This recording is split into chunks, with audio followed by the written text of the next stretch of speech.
Hi, I am Rabbi Jeffrey Weill, and this is Unveiling Death. I offered the following sermon during services for the springtime holiday of Shavuot, which celebrates the giving of Torah at Mt Sinai. Shavuot, or Shavuos, is one of 4 times during the year that Jews recite Yizkor prayers, prayers of remembrance for loved ones who have died. Here's the sermon.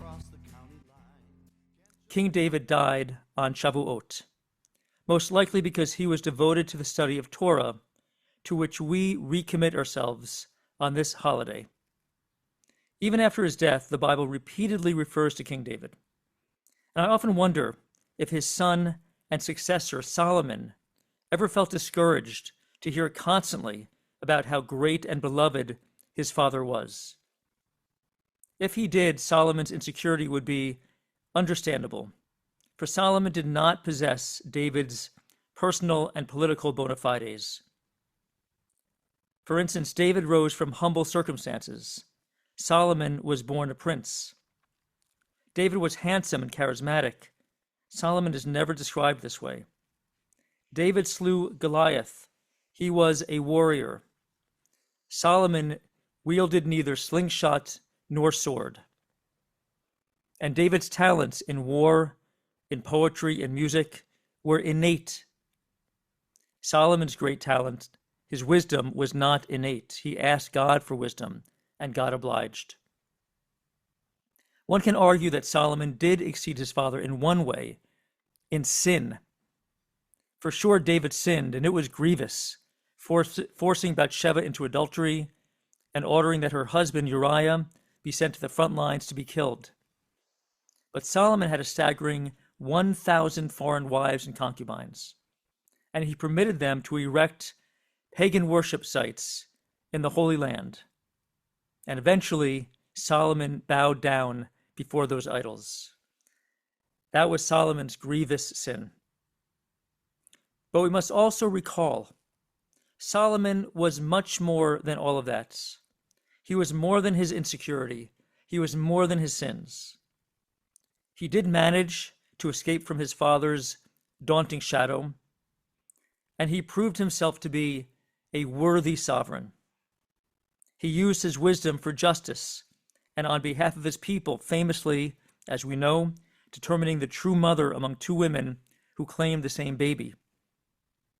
Solomon also had the zechut, the merit, to build the Mikdash, the holy temple in Jerusalem, something that God forbade David from doing.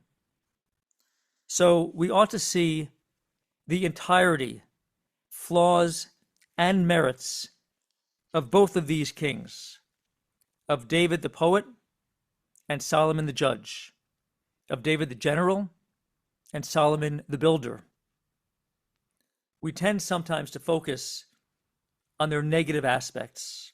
We challenge, could they really be so great if they were so flawed? Don't their sins negate their goodness? There's an answer to that question. It's no, they don't. David's and Solomon's sins, they were serious for sure. But one's sins do not erase their essential goodness. People can be, people are, we all are, complicated. There's a psychological symptom called splitting, in which one can see other people only as good or bad, only as angels or demons. These black and white thinkers are just stuck in a rigid worldview, preferring unrealistic simplicity to real-life nuance. Mental health professionals, if these people are lucky enough to get to one, try to make them understand that there are no angels and there are no demons, that we all possess strengths and weaknesses, and that we're all a little flawed or a lot. Jewish tradition understands human complexity, the complexity of our biblical forebears, of each other, and certainly of our loved ones who have died, for whom we pray during this Yizkor, during the service of remembrance. We should allow ourselves to remember the real world whole of them. We don't place halos around their heads, and we certainly should not judge them harshly. My dad, Donald M. Weill, taught me this lesson. When, as a younger person, I'd be harsh in judgment, my dad, his memory for blessing, would remind me that all of us are basically just doing the best we can. That's just the human condition, he would say, guiding me to be a more generous person, a good lesson, father to son.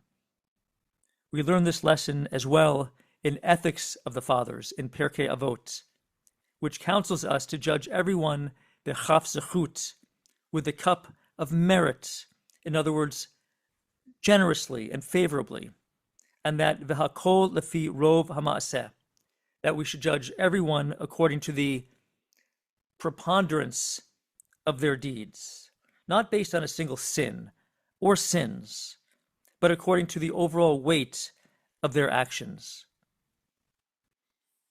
And so, as we remember our loved ones, let us remember them truly, with deep love, but neither idolizing nor judging.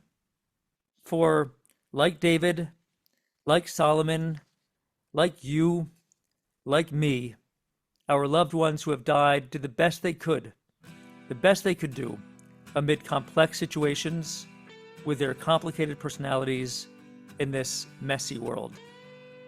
We honor them all for how they tried, how they strived, how they fell, how they rose, how they did their best admirably. We remember them for blessing.